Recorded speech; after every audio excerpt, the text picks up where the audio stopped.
Hello and welcome to The Muppets, the Sitcom, the podcast, presented by ToughPigs.com. This is the podcast where we revisit The Muppets' grand return to television in the 2015 ABC series The Muppets and see how it holds up 5 years later. You can follow along with this series by revisiting The Muppets 2, now streaming on Disney+. I am this week's host, Joe Hennes, and our very special guest is one of my very best friends from the old days of the Tough Pigs Forum. Please introduce yourself, guest. Hi, guys. This is Alaina Breeden. I have no credits, so let's just get started. That's it. That's all that anyone really needs to know about you. I will say, I think there's going to be 10 to 15 people who are listening to this episode who are really, really excited that you're the guest. But like I said, you are one of my very best friends from the old days of Tough Pigs, and you continue to be one of my very best friends. And we bonded over our love of Muppets. So I'm actually surprised it took this long to get you onto a Muppet podcast. Yeah, I'm surprised too. I'm a talker, but at the same time, I'm terrified of being wrong and having people tell me about it. Same. Yup. I mean, thank God we have the Muppet Wiki, where at least when we're working on Tough Pig stuff, it's I might be wrong about this, and I can actually check without grabbing a VHS tape off of my shelf and I don't trying to figure out how to play that thing anymore. Yeah. No, me neither. I haven't had one in 15 years. I don't know what year is it. I can't keep track of time anymore. I know. I'm so tired all the time, Alaina. But one thing that we can keep track of, segue, is that was episode 7 of The Muppets, which is titled Pigs in a Blackout, in which Kermit stresses out on a yoga retreat and Scooter nearly destroys the show after given a tiny bit of responsibility. So before we get into that, Alaina, I want to ask you, did you watch this show back in 2015 when it aired live? And if so, what was your opinion of it? Yeah, I did, of course. I liked it. I didn't love it. It wasn't like I'm sad it ended, but it wasn't heartbreaking. If there was another season, I would have watched that too. I mean, there are definitely some highlights to it, and it's actually really well done. Just the puppetry, the sets, all of that stuff is great. Just the detail, I love all of that stuff. Tone, little here and there. Character work is a little oh, is this something that this character would actually do or say? I mean, yeah, and that's been kind of the constant of these interviews that we've been doing is everyone's kind of in agreement, especially in these earlier episodes, that yeah, I see what they're trying to do, but I'm not all about it. But at the same time, it's the puppetry is spot on and the set design's amazing. And last week, our guest Scott Hansen was talking about just the colors, everything pops so well, and that's pretty nice to revisit that stuff. At least there's a silver lining in all these episodes. Yeah, it's nice to look at. It really is. Yeah. Yeah. And the background characters. I mean, I'm pretty sure most people have said just to see Beauregard just wandering around in the back, kind of mugging to the camera occasionally, but out of focus. I enjoy that.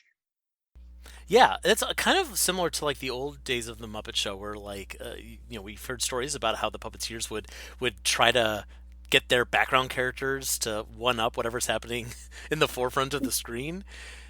And that's a nice tradition to keep going on, we still have, Beautiful Day Monster who's doing something back there. I don't know what it is, and I might not see it until the third or fourth time I see this episode, but it's great.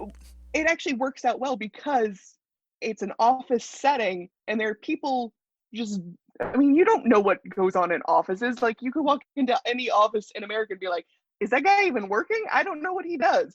And it's kind of the same feeling here. Yeah, I remember reading about The Office, the TV show The Office, the American version, about how sometimes when they have a talking head and they're talking to the camera, but there's like the window behind them. You can see like Stanley and Phyllis, and like half the time they're just like playing solitaire. Solitaire.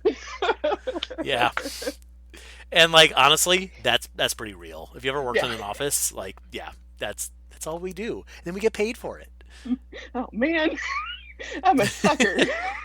Yeah, yeah. Um, but in any case, this episode that we're watching, that we're talking about, we've already watched it. Hmm. It begins with Kermit standing by his parking sign, Right. for his parking spot. And I actually remember this shot of him like kind of standing next to the reserved for Kermit the Frog sign, and like him kind of pointing at it. Like that still was used a lot, or maybe we just used it a lot. I don't know. I feel like it was very familiar. Yeah. But then it breaks, and then the probably maybe the greatest moment in this episode is that Sweetums drives by in a golf cart and shouts, "There's butter on the brakes!" It was actually definitely something I wrote down. Butter on the brakes. Yeah, and Uh, it's true. There was butter on the brakes. Uh, and he crashes in the studio. Kermit asks him if he's okay, and Sweetums says, "No problem, Caroline." So that's apparently what his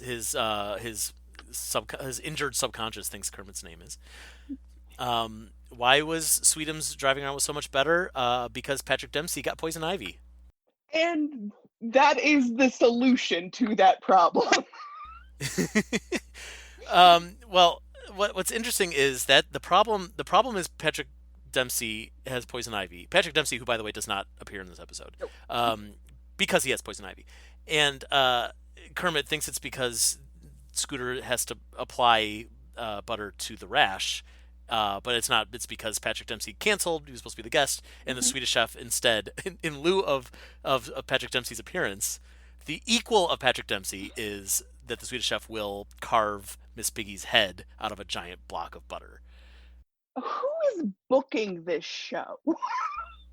That's Is a good question. I assume Scooter. He's always the one to like deliver the news about the guests. That's true. He's not doing a great job. You should always have like a backup, you know. Well, they did. It was the block of butter, Alaina.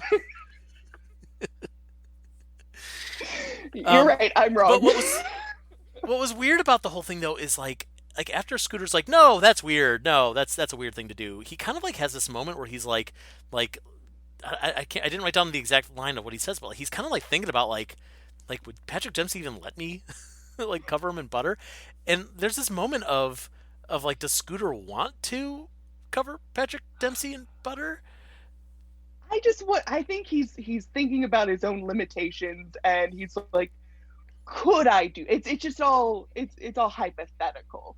Like, Right. yeah. I think you're right. I think like when they probably wrote that line in the writers' room, that was probably what they were thinking.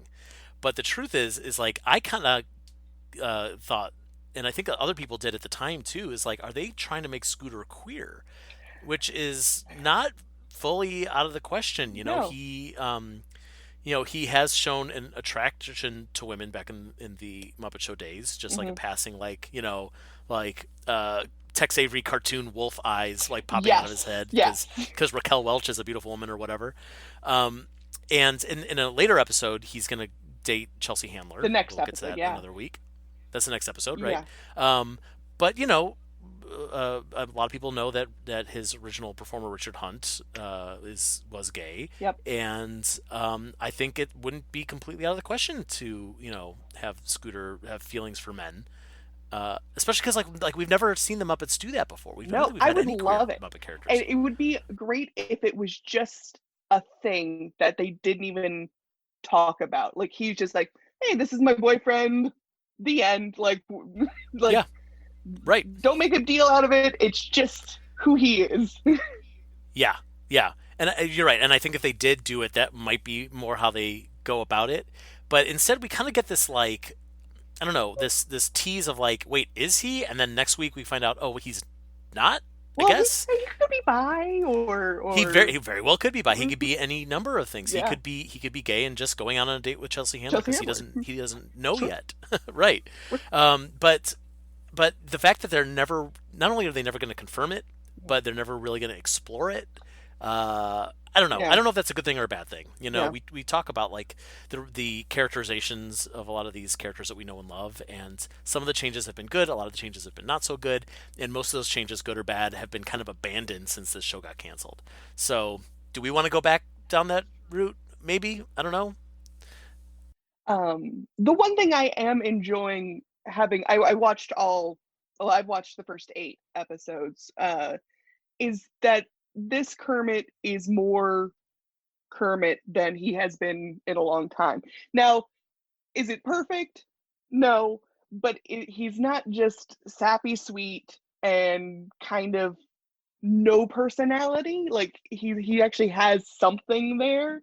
And he gets mad, which Kermit gets mad, and I like that. Yeah, I totally agree. Some of my favorite Kermit moments are when Mhm. Kermit gets mad. Yeah. I think you're right, and I think a big part of it is the fact that we actually get to see Kermit as a producer in this episode. You know, he's going through all these issues of things that are going wrong, and Yeah. he's got to be the one to fix them. And that's very much. I mean, we'll get to this later, but like there's this kind of moral to the story that Kermit is the guy who helps. Like people need help, and Kermit is the guy that helps, Hmm. and he needs to maybe not be the guy who helps Yeah. or the guy who helps himself because that's He, been an issue since 1976 for this poor dude. he gets taken advantage of. It's just Yeah, part of him. yeah, exactly. That's a really good example of good characterization for an established Muppet on this show. You know, they took an old thing about Kermit and they expanded on it and made it a whole episode about that. Yeah. I appreciate that. Yeah. One other thing about of that scene is there's this whole thing where like Kermit's dealing with all the problems one by one, Sweetums and the chef and Scooter and whatever, and the whole time there's like this drum beat in the background, and you know Kermit says like, "Animal, could you play the drums any louder? Come on." Hmm. And watching that, I wondered if that was a reference to the movie Birdman, the Michael Keaton movie, which I don't know if you Oh, saw that, yeah. but the I whole didn't. thing is like it's backstage at a show, and there's this like drum beat through most of it. It's really kind of like pretty iconic if you've seen the movie. Yeah, I don't know if that's true or not I because it didn't wasn't even like think they of did it. this in one take. Well, I thought about it, Yeah. and but there's no like official like reference to it. No. It's not like Kermit was like streaking through Times Square, but Well, he's technically always streaking. well, Mm. he's wearing a collar, Alaina. Get your head out of the gutter. One of the other problems that Kermit's got to deal with here is that Miss Piggy is stuck in the elevator. Right? And it's like the elevator it like stopped between that floor and the floor above, so you can see Piggy's legs. Uh, there's a great moment where she says that she like now everyone's gonna be staring at her legs. So Uncle Deadly says that he's gonna go get her jeggings, Checking. and then he says to Kermit, "There are no jeggings. Hope is what she needs now." And then he leaves, and he does not help at all. Just, No, all he gave her was hope. She needed hope that jeggings might be coming, but she has no idea. There are no jeggings. Uncle Deadly oh, is like bit by bit they're expanding this character. Matt Vogel's performance is getting more and more wild and interesting, and like you could tell they know at this point Uncle Deadly is going to be this breakout character. We need to give yes. him these like amazing lines and let Matt really run wild with them. He's definitely my favorite, and I laughed out loud at that line. It's so good. And yeah, no, I like perk up every time he comes on screen because I know something gold is going to come out of his mouth. Yeah, it's literally every time he's on screen. Like I can't think of a scene that he where he has a line, and you're just like, I mean, he just gave us some exposition or whatever. It's every single time. It is gold. Yep. So Bobo is going to fix the elevator. He says that he was a mechanic in the service. So we get a little backstory for Bobo here. Bobo is I've been paying a lot of attention to Bobo since I've been rewatching. And I had my boyfriend Steve watch the first episode with me, and like that was his favorite character was Bobo. Uh, and he because I asked him why, and he's like, he's an everyman kind of bear, and Mm. the type of guy you would work with and complain about other coworkers with. Oh Yeah. yeah. That's true. Hmm. He is a bit of a. I mean, this is the wrong gender, I think, but like it's like the concept of a work wife, or Yes. I guess a work husband. Yeah. It, Whereas, yeah, it's like Bobo's the person that you would talk about work, and then we have an hour long meeting. We spent the first 10 minutes talking about work, and now we're just going to be kind of you know spreading gossip and bitching and talking about the person on the other side of my cubicle, and yeah, right. And like maybe you go and have a drink with him after work, but after that you're not actual friends. Like you're not right, seeking him out on yeah, the weekend. for sure. Yeah, especially like, and then like after working with this person for several years, and they say, so when I was in the service as a mechanic, and you're like, wait, Wait, you were in what? the service? How I've known you for all these years. I didn't know that. Uh, So he says he was a mechanic in the service, and that elevators and helicopters are basically the same thing because it's all about how high you want to go. no, I mean, he's not wrong. He's not I wrong. mean, Um, he is wrong about the fact that he thinks he can fix an elevator because yes. the elevator shoots down. Now we see the top of Piggy's forehead. She's feeling self conscious because now everyone's staring at her forehead. She hasn't had Botox in a while. Um, and then the whole thing does it fly up, and then Fozzie Bear accidentally walks into an open elevator Yes. shaft And and dies. yes, That's how he dies. that's how Yeah. Fozzie died. Wow. I know. Seriously though, like walking into an empty elevator shaft is like a genuine fear of mine. I totally understand. Also, I love Fozzie because his reaction to that is to just say, I think the elevator is broken from a pit. Like, just. I do appreciate that they gave us a moment, like literally right away, to be like, basically have Fozzie be like, "I'm okay." Like we know Yeah, that you're okay, and also like he's not only is he okay, he's making a stupid joke of about course he is. how the elevators might be broken. The only thing that could have made it better is if when he fell, he said, "Whoa, wahaha," like in Great Muppet Caper.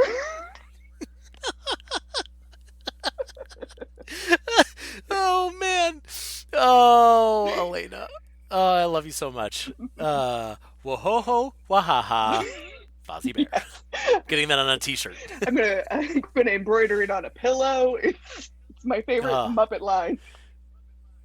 it's a perfect Muppet line, is what it is.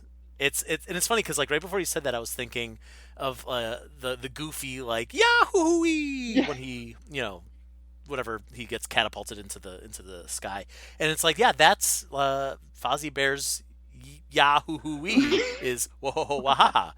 Which is something no one says when they fall. Like that's No, no. It does sound like something that you would say if you were like teetering on the edge. You're like, whoa, whoa, yes. wahaha. But not while plummeting. Yeah. Right. Ah, Oh, that's good stuff. So Kermit, he's stressed out. There's a lot going on today, yeah. backstage up late with Miss Piggy. So he faints. Yeah. It's a scary moment. He collapses, and he wakes up, and Janice is like cleansing him with a crystal, Yep. or cleansing his aura Hmm. rather. She says, "I don't even cleanse my own aura. I have a woman who comes in once a week." Good joke. That's a good line. That's a good joke. That is good. Bunsen uses a laser to check his temperature and accidentally uses an actual laser that Right. burns him a little He's bit. a bad Um, scientist. He's a he bad is. scientist. Someone should say something. Yeah. Someone should like he's like a danger to people with that bad science. Yeah. I wanted to talk about Janice for a second because, We have to, of yeah, course. She's right yeah, there. of course. And I have a new appreciation for her. Um, Hmm. I, especially as a kid, was never a big Miss Piggy fan. I know a lot of people weren't. She was mean to Kermit, blah blah blah. Um, but I also like relate to people or even puppets and stuff like.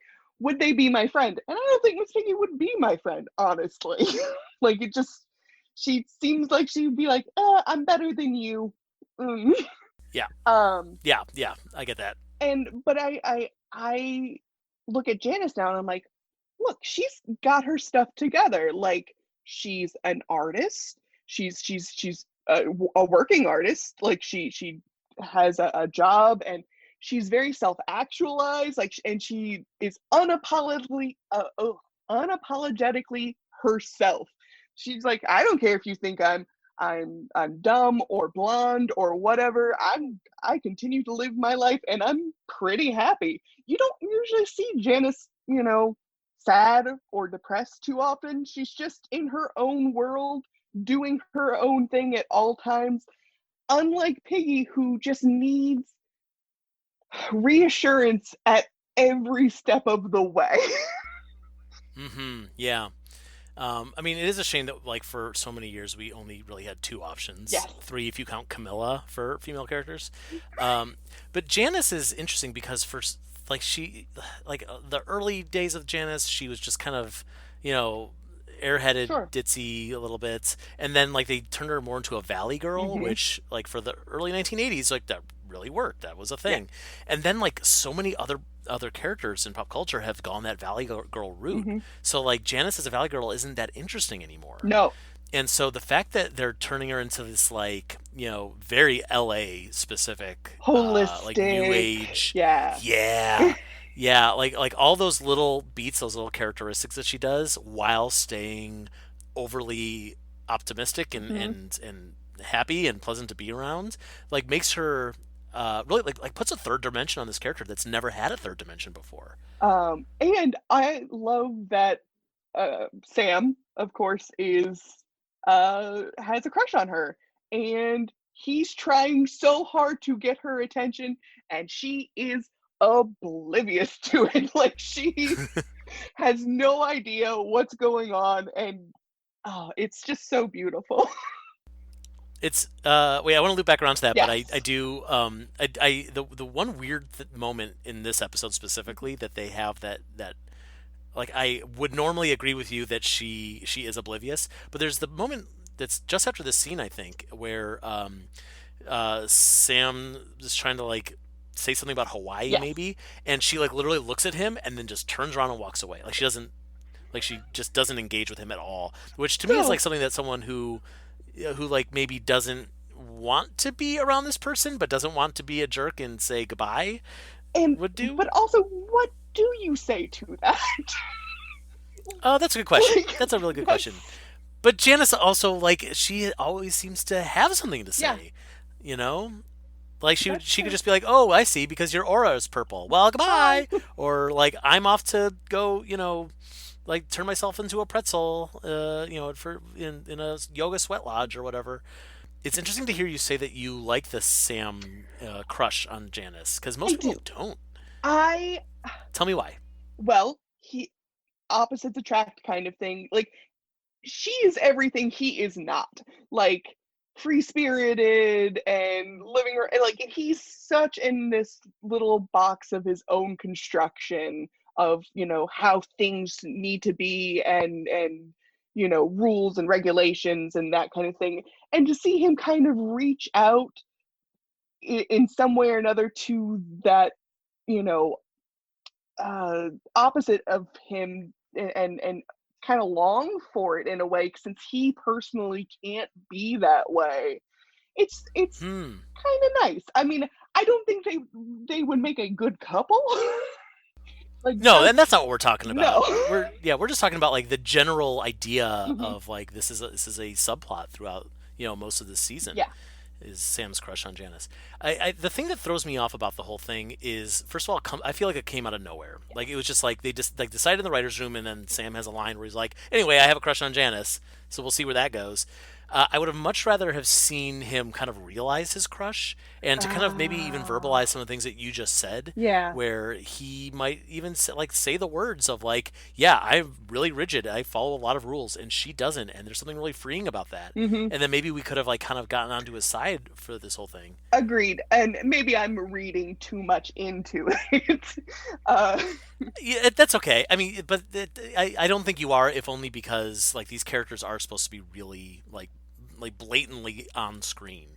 Like what they do on screen is what they want to convey to us, and so I think the just the fact that they are polar opposites, we're supposed to pick up on the thing that you just said. It's just mhm. a matter of like whether or not we agree with that as a good idea Sure. for the journey of these characters. I mean, I would not want this to be a permanent thing where he just is like hard eyes over Janice forever kind of thing. But it's just a little blip on the radar of Sam actually having more of a personality and, you know, not just being the rules and regulations censor guy, you know, so it's something a little Yeah. extra. I think it also would have worked better if they had an arc in mind, Yeah. because instead we just get Sam unsuccessfully flirts with Janice for several episodes and then they drop it. And it's like, what if they had an arc, like 3 episodes, 5 episodes, where he flirts, it's unsuccessful, he gets through to her, she reciprocates, they go on a date, the date's a huge disaster, and then he realizes, oh, this was never going to work anyway, and we Right. take the characters in another direction. Yes. And also, is Janice with anyone? So I What? think the consensus Yes. is that she has an open relationship with Floyd. I think Yeah. that's kind of where most fans have kind of landed.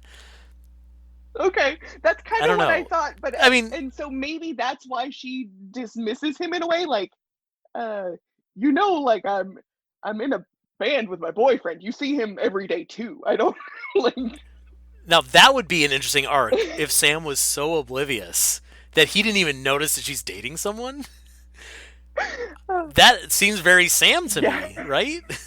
Why aren't we writing this? Well, because it's canceled. So I don't think I want to write new episodes of the Muppets You don't 2015 want to do sitcom. some fan fiction right here with me right now? Oh my god. Oh god. This is terrifying. Okay, this is going to be we'll do a bonus episode Okay. when this whole thing's over, where it's like, well, what would episode 17 have been? Maybe it would have been like this. Oh, I love it. So, while Kermit is kind of like recovering from his vapors, Mhm. we'll call it the vapors. Um, both Denise and Piggy, in that order, run to Kermit's Sure. side, um, and they recommend, kind of at the same time, because they talk over each other, to that Kermit go to a spa to Mhm. relax, and that's the plot of the Yeah, episode. it's not a dense plot here. It's a lot of just it's a filler episode in a lot of ways. It is, but I will say this: with the other episodes that we've watched, most of them have been like there's an A plot and a B plot and kind of a C Mhm. plot, and it was even like it was too hard to review them in order, so we would just kind of separate them out. Sure. And with this one, it's like there really is, yes, there's an A plot and a B plot, but because they're so tied together, the story really does flow It from does. beginning to middle to end, which I very much appreciate just from a storytelling standpoint. I watched this episode. I ended up watching it 3 times. Um, Oh, I know. It's not my wow. dedication, it's my paranoia. I, because after I watched it, even like a couple hours, I'd be like, "Is that all that? Did I miss something? Am I forgetting something?" So I went back and looked and be like, "No, I pretty much got it." and and then it So why'd happened you watch it again a third time? because my fear returned. and I appreciate that you have so much anxiety about this podcast that nobody listens to.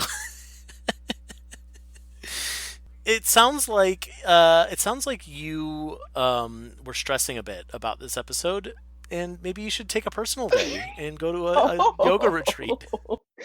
A really snooty like I wouldn't like the people here. I don't I No, yeah. it's very LA, Uh-huh. right? Like, I mean, neither of us live in anywhere near the West Nope. Coast, and like, no, we're both on the East Coast. Yes, we are. Um, but but yeah, that's all very like granola-y, and I don't know. Like I don't understand yoga. I don't understand crystals. I don't understand auras. I don't understand astrology. Me neither. Um, And yeah, also yeah. So I don't know if I belong in LA. like not to skip ahead, but to offer someone a single blueberry on a plate with a glass of water, and I'm like, come on. Yeah, no, that's bull. Ugh. I don't even want a handful of blueberries. Give me a tuna melt. So anyway, Kermit it says he's going to be taking a personal Sure. day, which apparently he's never done before because there's no there's no there's nothing that, like in place. Although he's done this on the Muppet Show before, he has like disappeared from the Muppet Show. Yeah. There's an episode of which I hadn't looked this up, so someone's going to correct me. But there's an episode where he gets injured, and everyone has to kind of like fill in Yes. for him. There's the episode, I think it's the Roy Clark episode, which was one of my That's a favorites, good one. where Yeah. Fozzie Bear is taking over the show, Which and he's trying to hide the fact that the studio's on fire, the theater's on fire rather, which is the funniest. Like I think that might be the greatest Muppet plot of all time. Is just the theater's on fire and Fozzie's trying to hide it from Kermit. I love that. So um normally there would be a process here for Kermit to like hand the show over, but he's announcing that Scooter's gonna take over the show right. for the day. Scooter, who apparently he's the associate producer. I didn't know what his title I was. didn't I either. know now. They said the words out loud, so it must be true. And Gonzo is not unhappy, but he's like, I probably would have been a better choice. I don't freak out at everything. um, Right. which at the same time, I'm like, he's the head writer, right? And so far, other than their like morning meeting, the only time I see him is in the writers' room. And I recognize that some head writers can also be showrunners, but I don't know if he has all of the experience that is needed for this job. No. Yeah, you're totally right. It's weird, and that's the question. Is like, and this is something that we've been asking in almost every episode of this podcast. Is what is Muppet continuity here? Like, have they been working together since 1976, like doing the Muppet Show and the movies, and now this is the next phase, or are we creating a new continuity, which is very possible? The if it's the former, then Gonzo has been with Kermit for 40 years at this point, and it makes sense that like, yeah, this guy who like he knows what to Sure. do because like he's been around for this long. Yes. If it's no, we've only known Gonzo for 5 years and only as a writer, then of course he wouldn't be the showrunner for a day. Uh, Gonzo's his reasoning for wanting to run the show for the day is he says if you're picking someone for a high pressure job, why not pick the former stuntman? Because one time he was shot out of a cannon into Niagara Falls, yes. although he was supposed to go over Niagara Hmm. Falls. You got to make sure the Not wind. not even like Yeah. like crazy of a, yeah, right. He talks about the wind. Um, it's not even that crazy of a Gonzo stunt though, right? No. Like it used to be like, oh yeah, one time I got shot by a cannon into a vat of tapioca all while singing, Yes. Flight of the Bumblebee or Right. whatever, and like it's appropriately weird, but instead we just have Gonzo who like I guess gets hurt sometimes, and there's nothing like um, innately funny about that. no, you're right. Yeah. There there was just a little tiny thing that I had to rewind and watch a few times.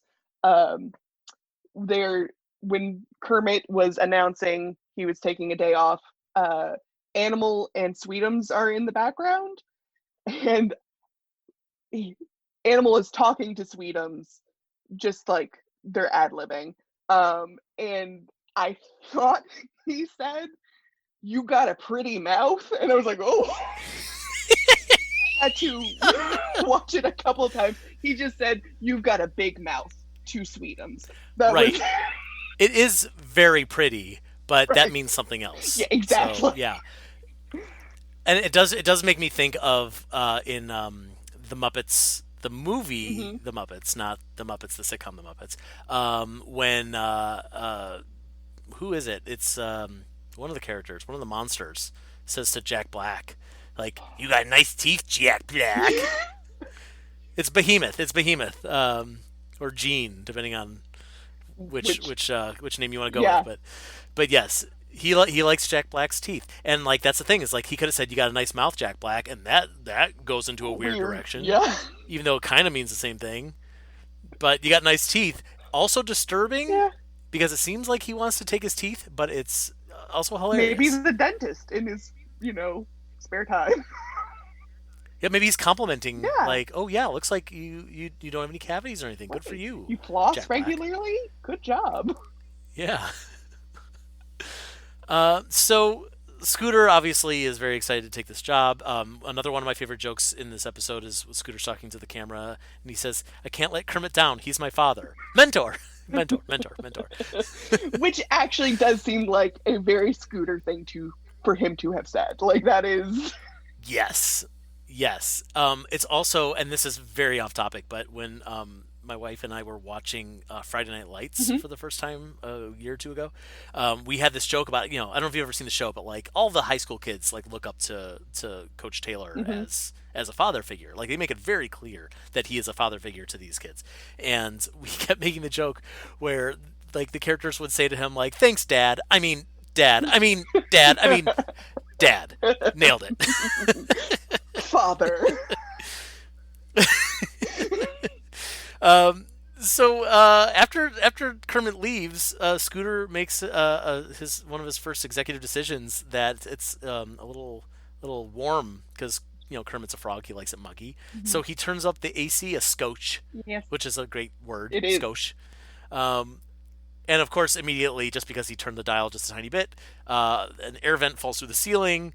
Beaker gets blasted with cold air. It Mhm. freezes him, slams him against the wall. Condensation from the broken AC ruins Miss Piggy's winter collection. Which is It's all soaked. fantastic. That whole I love distressed Piggy. Like it's great.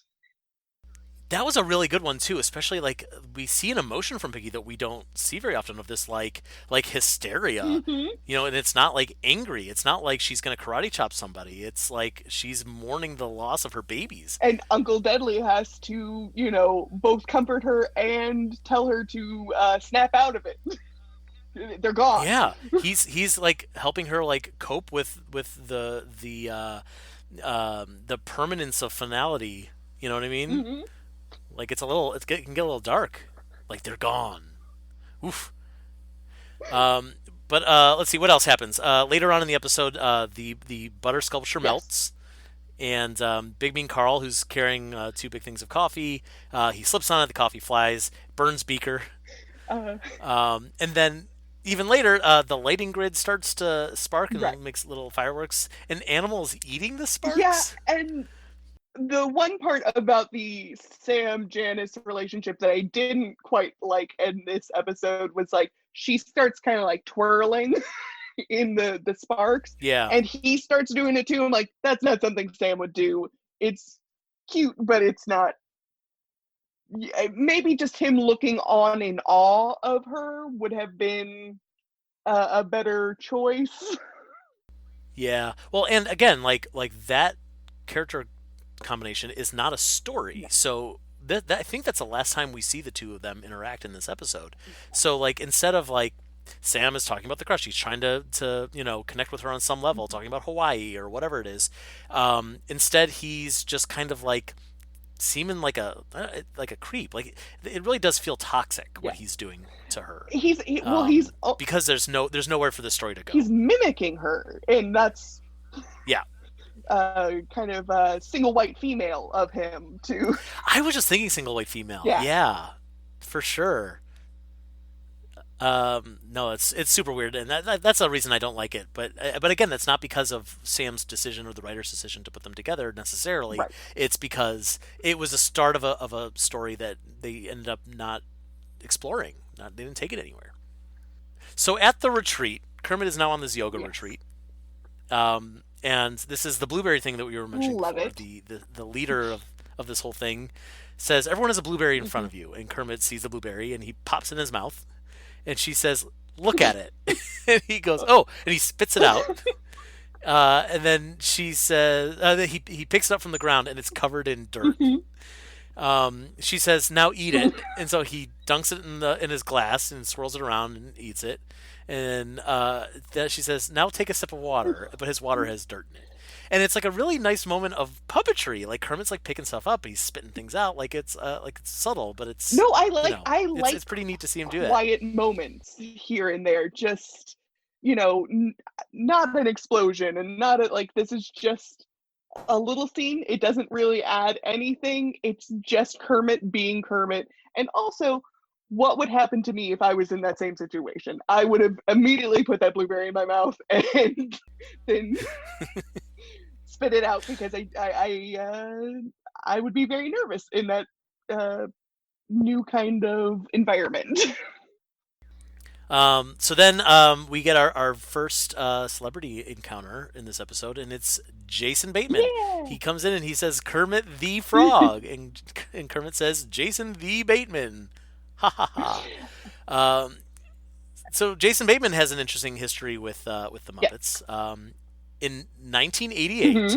he appeared on the cover of Muppet Magazine, where he was credited as the star of Teen Wolf 2. Well, he was. He was. Uh, he was the titular Teen Wolf 2. That was his name. Team of Two.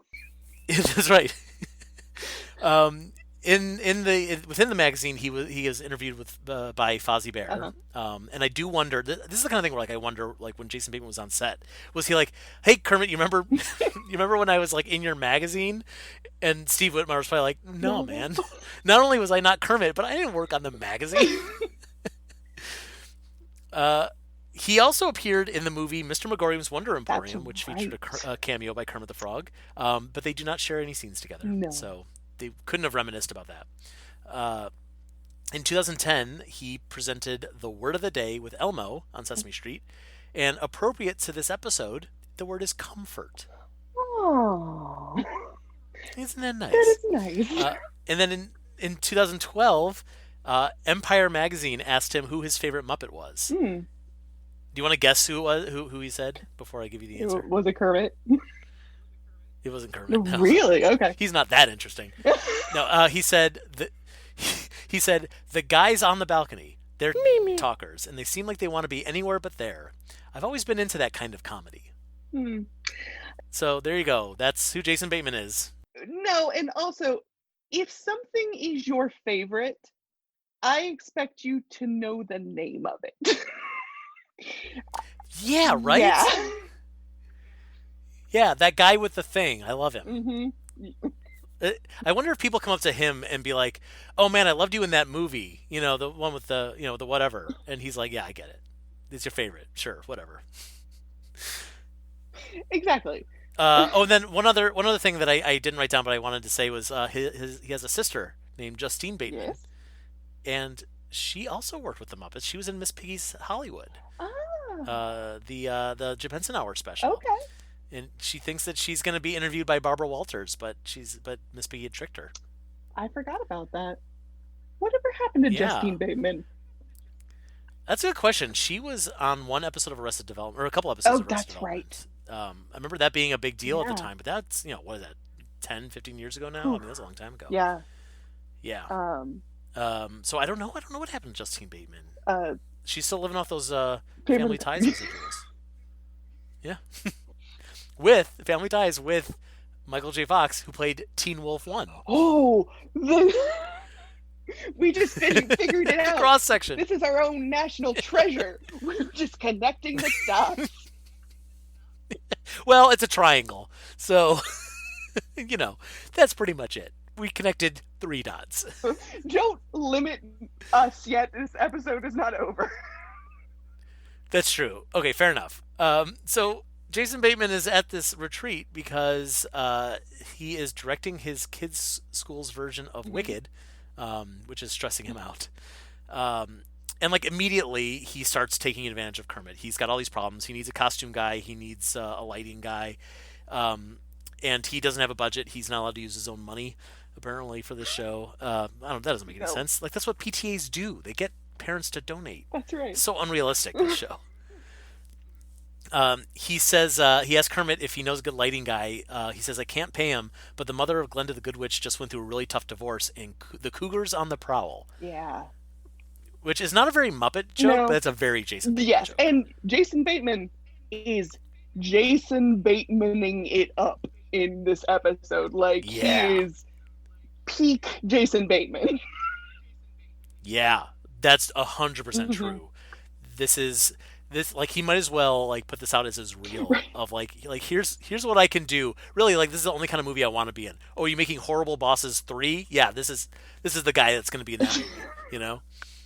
And it did make me want to go back and watch some Arrested Development, though. So Yeah. That's true. That's fair. I mean, as insufferable as Jason Bateman can sometimes Hmm. be, it works really well Yes.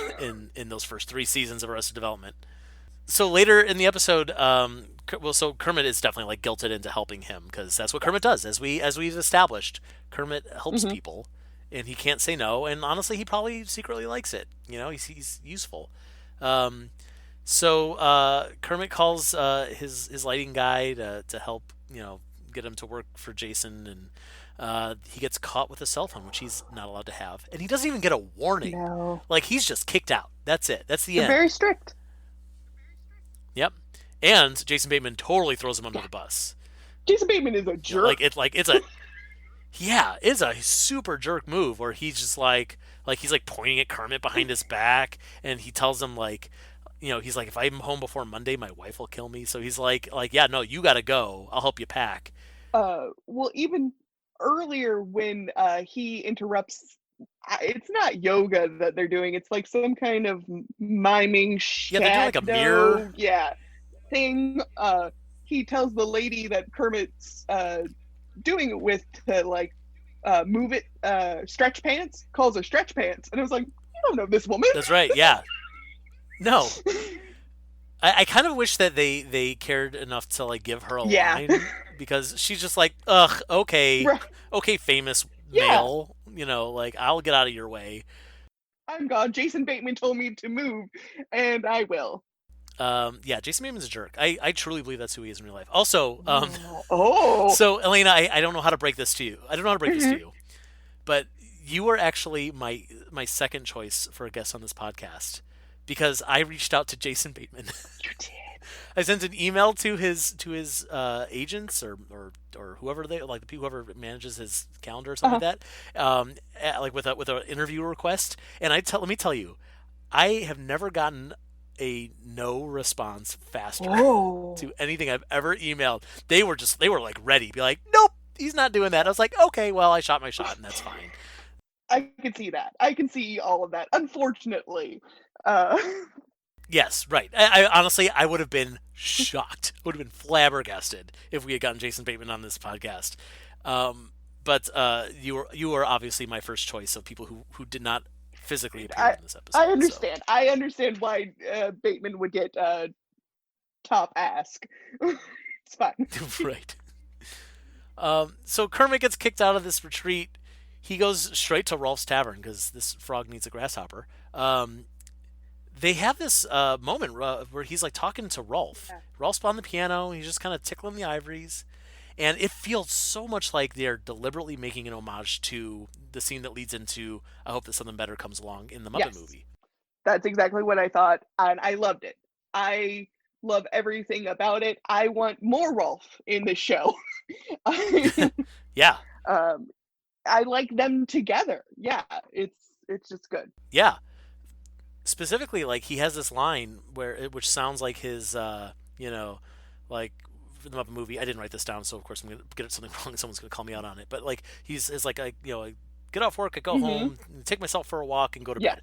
Uh, I missed the one about the line about the beers. Wow, I'm gonna lose my Muppet fan card for this. But he says here, he says, when I'm having a tough day, I go home, draw myself a hot bath, run around the house like a maniac, and chew on an old shoe. And like the cadence of that is like almost note for note Yeah. the line from the Muppet movie.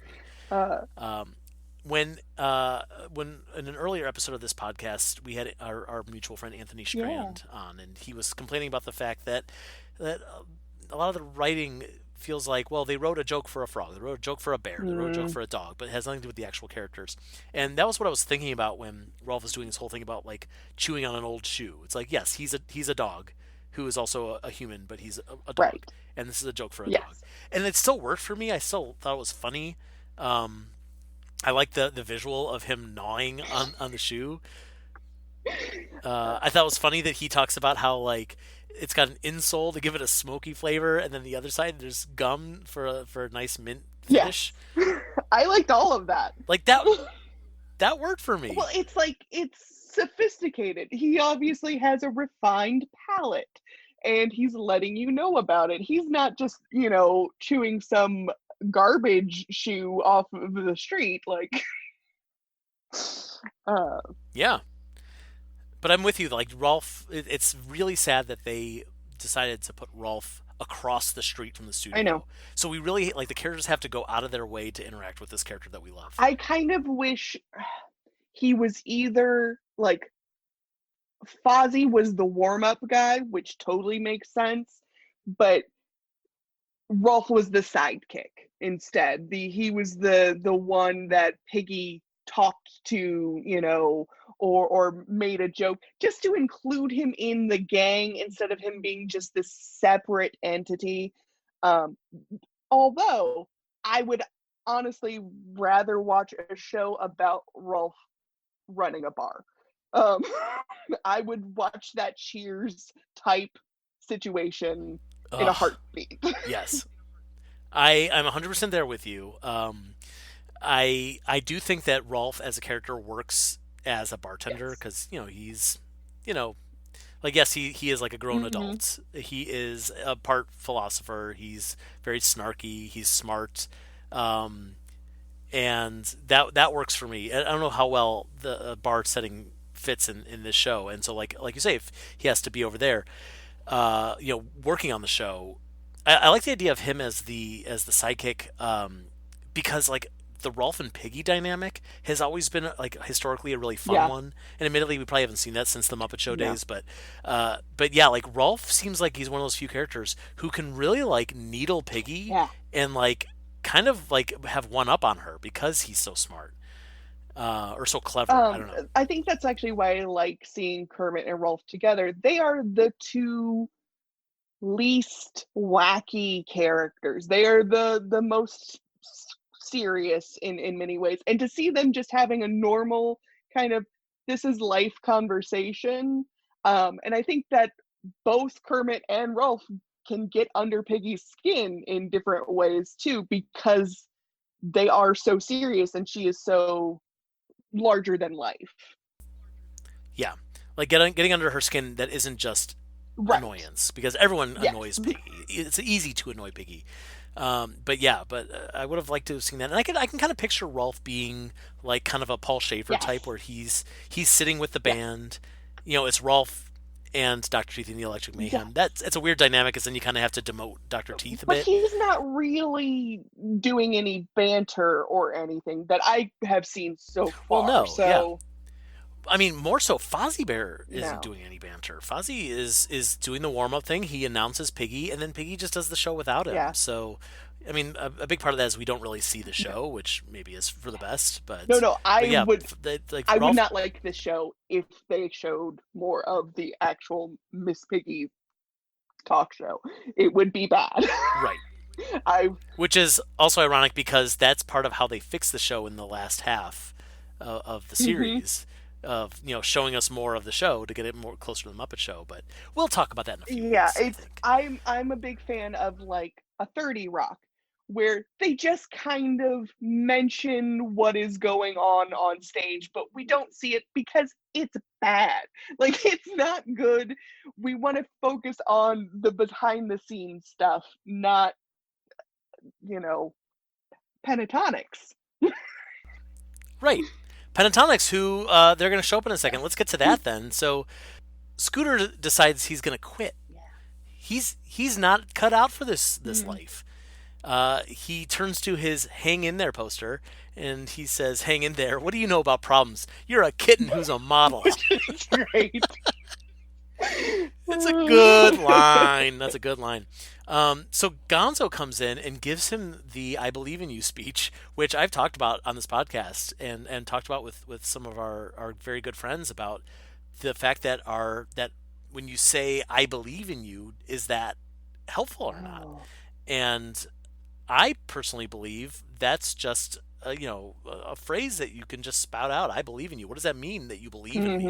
Hmm. How does that help my situation?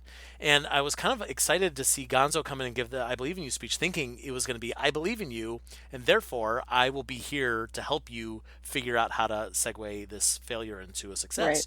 But instead, he just gives the "I believe in you" speech, and then Scooter just goes like, "Hey, I got it," and runs off. Yeah, he does a little Scooter fist, and then he blows out the door.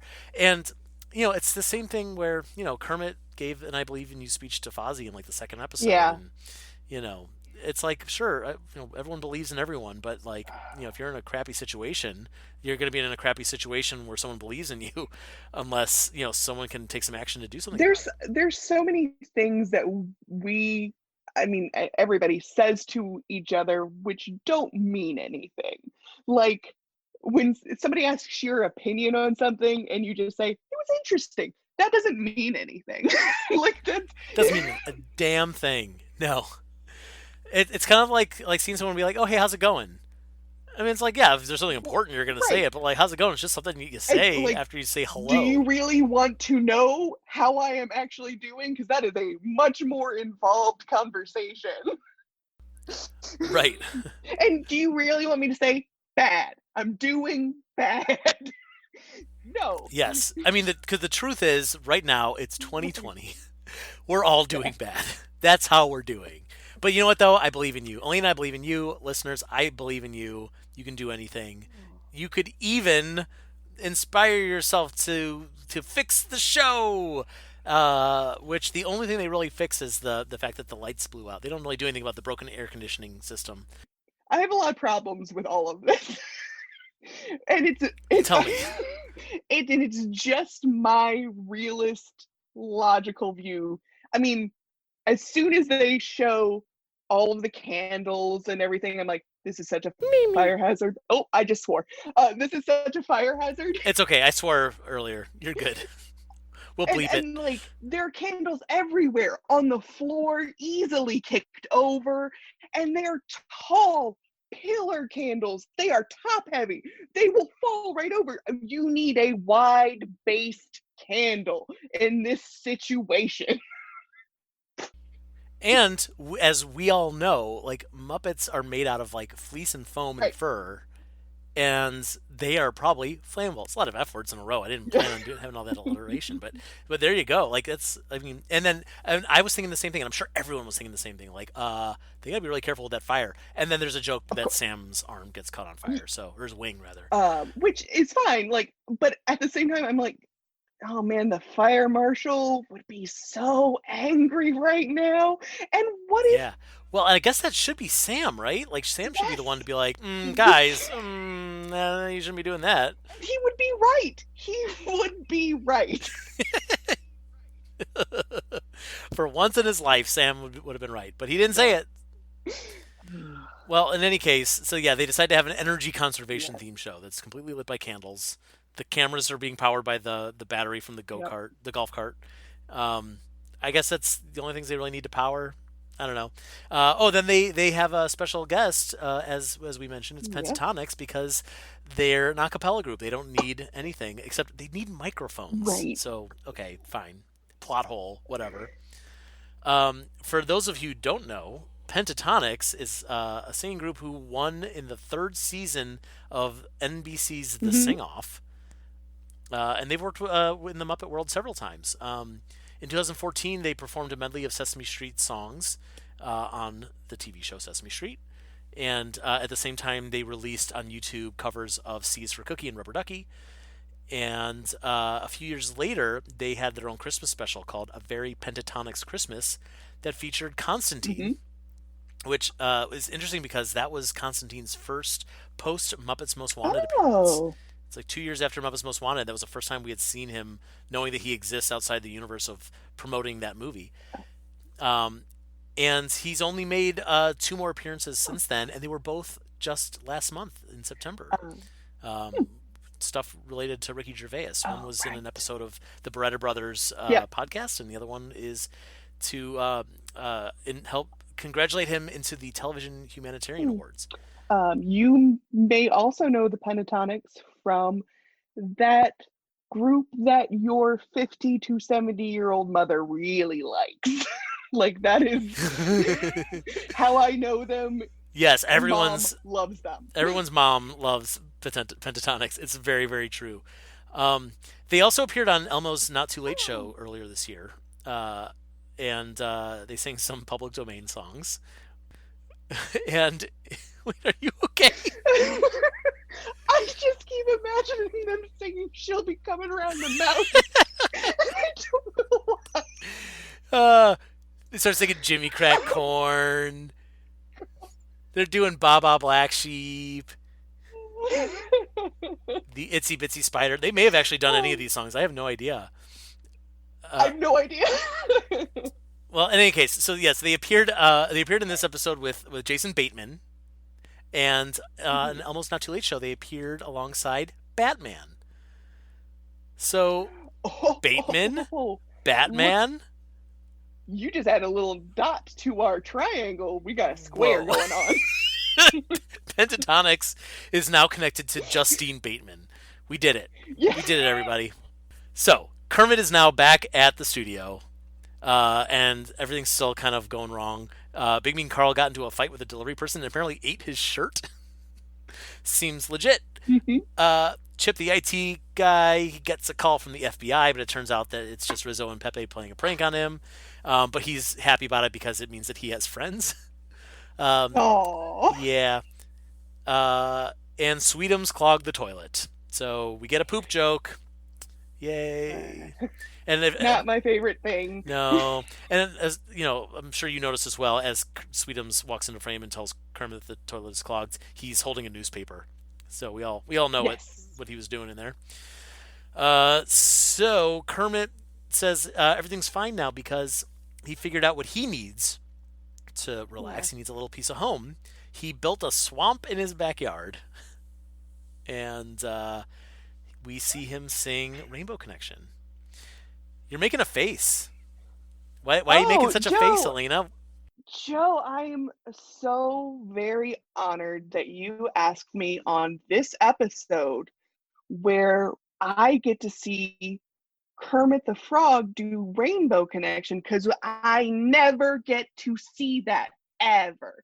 It's never in anything that the Muppets do. Can I tell you, in preparation for this, I counted how many times Kermit the Frog has performed Rainbow Connection, and it's over 50 different productions has he sung Rainbow Wow. Connection. But here's what's interesting. This Mhm. is the second to last time that Steve Whitmire would perform the song, as far as we know. Oh, okay. A year after this, he sang the song as a duet with Tori Kelly for a TV special that celebrated Disneyland's 60th anniversary. And that would be the Okay. last time that we know of that Steve Whitmire performed it before Matt Vogel took over the character of Kermit the Frog. So it's kind of like it's a little bit of a swan song for him, you know? It's the last time that Kermit Sure. will sing the song alone Yeah. through the talented puppetry and voice work of Steve Whitmire. I get it. Like, and if we're talking about Kermit using this as a de-stressor, he's recreated his Mississippi swamp home. He is, and this is a comforting song to him. I get it. Like that's what you do. It's a flashback to the very beginning of the Muppet movie where, you know, I did like the neighbor saying to learn a new song because I was thinking the same thing. It's a great moment. I remember when this aired 5 years ago, and everyone was talking about the moment when Phil, the neighbor, Bill. shouts, "Learn a new song," because we were all thinking it. Yeah, for sure. I hate it because Rainbow Connection is a lovely song Yeah, that still means something to me. I just don't need to hear it new again ever. yeah. I have plenty of resources to see it in tons of different ways. Completely agree. The only thing that I really appreciate about this that stands out to me is I think it really is a really nice rendition of the song. It's just Kermit and the banjo. There's Yeah. no more orchestration. The way that Kermit sings it, he's not belting it out like he normally would. He's like almost deliberately pulling it way back, like he's just singing it for Mhm. himself. And if they had Yeah. released this as a single or like put it on Spotify or whatever, just so we could hear it on its own without Phil chiming in, without Kermit's narration, without the commercial break that Yeah. happens right in the middle of the song, which is odd, Yeah. then I think it actually would be maybe even after the original the preferred way to listen to the song. But we don't get that. Agreed. They never made that available to us. So oh No. well. And also, like, it's a rare moment of a musical moment in this series. You know, we've been clamoring for more musical moments, and we get, I would say, what is this? About half the song. That's Yeah. more than most. Like even Pentatonix sings a song that I didn't even write down the title of it because it's one of their songs. Sorry, Pentatonix. But like they sing like what, like a verse and a chorus, and then we're out. We kind of got like a Yeah. taste of Pentatonix. I don't even know why they paid them to be there. And you had to pay Just, five people for that 4 seconds of screen time. that's true. And maybe Pentatonix love the Muppets so much that they were like, no, we'll just do it for free. Maybe they did. Let's assume so. I like to think that Yeah. Pentatonix are like the type of musicians who like they count on getting work because it means that they can stay on the tour bus and eat craft Yeah. services for meals because they don't get paid real money. This is just like they just perform and are constantly just like, oh, you need us, we'll be there because it means that you'll feed us. Right. Honestly, though, I they do very well for I'm themselves. sure they Just do. their tours sell out. I'm I sure they mean, do with not this all year, those but 52-year-old moms. I know. There's a lot of them in the world.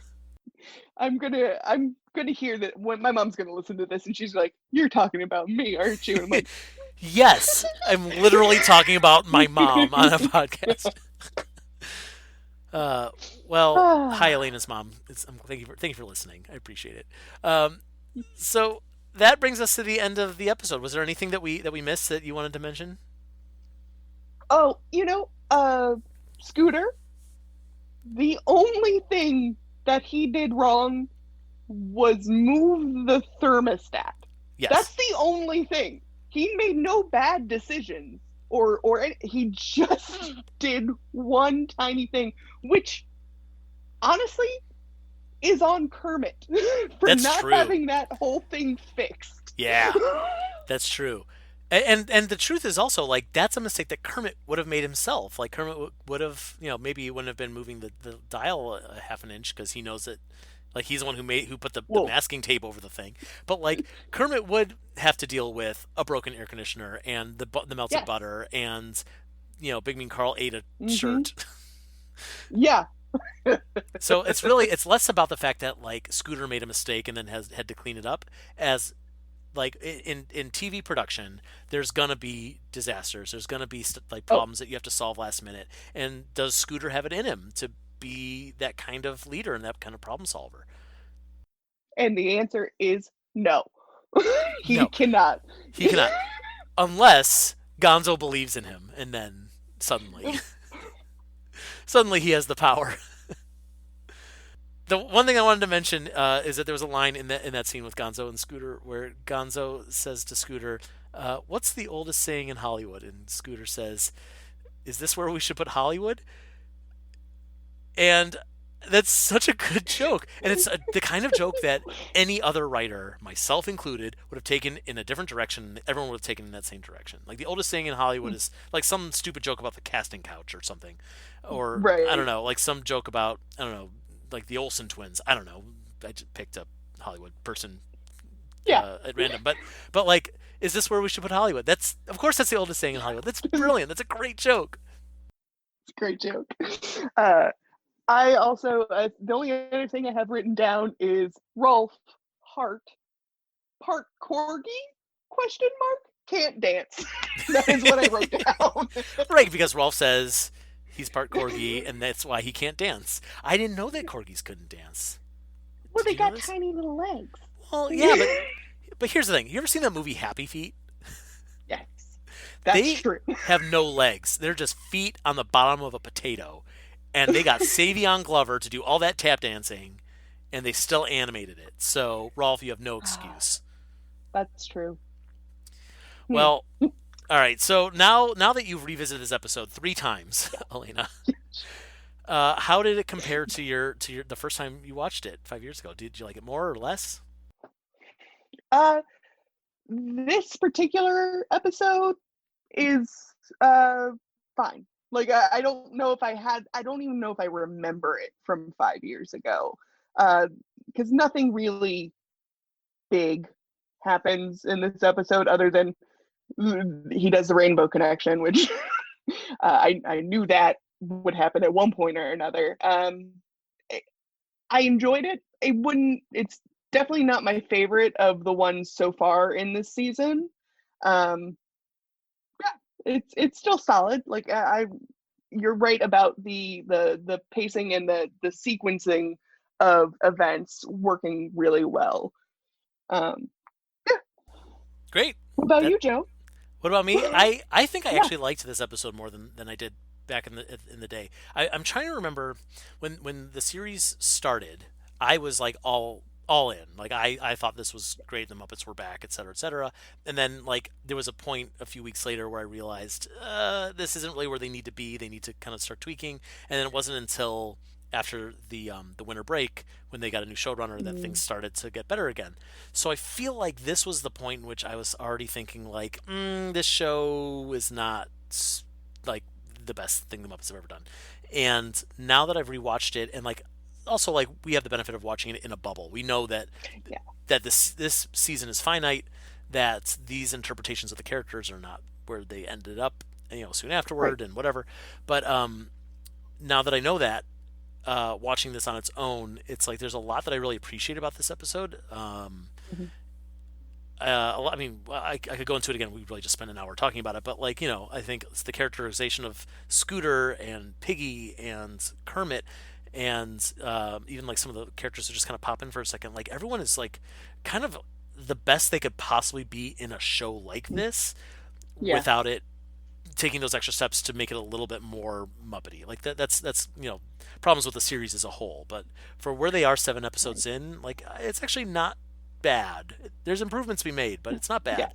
Um, yeah, I enjoyed it.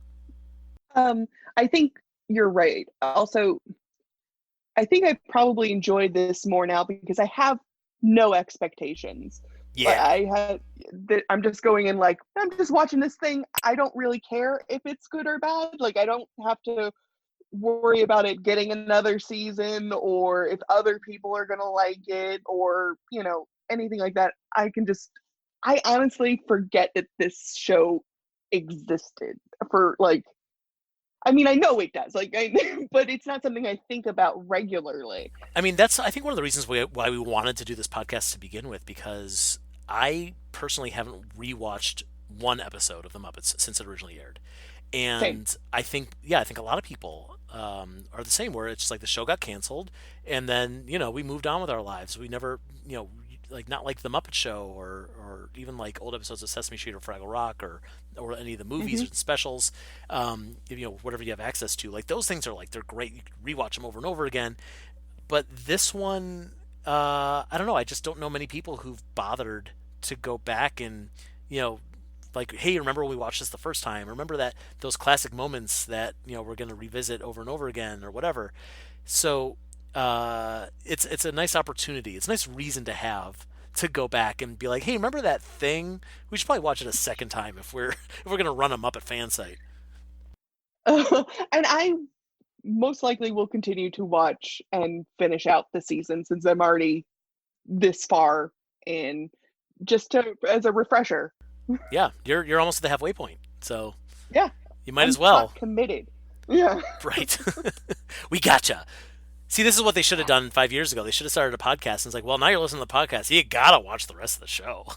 Oh man, why weren't we doing this? Were podcasts a thing in 2015? They must have been. Yes. Okay. Yeah. I just didn't listen to them. Podcast started like 2007, Oh, I'm 2008. sure they did. I'm just an old man who's always a few years behind everything else. Oh, Well, Alaina, um, it has been quite a treat having you here. It's always a treat having you in my presence, even virtually, but it was a treat having you here on this podcast. Where can people find you on the internet, if anywhere? um, Uh, you can find me on Instagram at stitched_vinyl, and you can see my embroidery and occasional Muppet crafts and my cats mostly. Great. You made some really like spectacular Muppet bookmarks. And I'm not just saying that Thank because I'm you. I'm like, being kind. Like they're really beautiful. Thank you. I'm pretty pleased with them myself. I just bought a whole bunch of new paper, so be prepared for some more characters to be coming out. So Amazing. I love it. I love it. Well, thank you everyone for listening. I hope you enjoyed this episode of the Muppets, the Sitcom, the podcast. For more Muppet fun, please visit us at toughpigs.com. We're on all the coolest social media channels like Twitter and Facebook and Instagram and YouTube. So take a look and find our very fun and entertaining things there. Keep on listening to this podcast and give us your very kind reviews and tell your friends to listen as well. Listen to our other Muppet podcasts. You can find them all on toughpigs.com. And thanks again for listening. See you next week. Goodbye.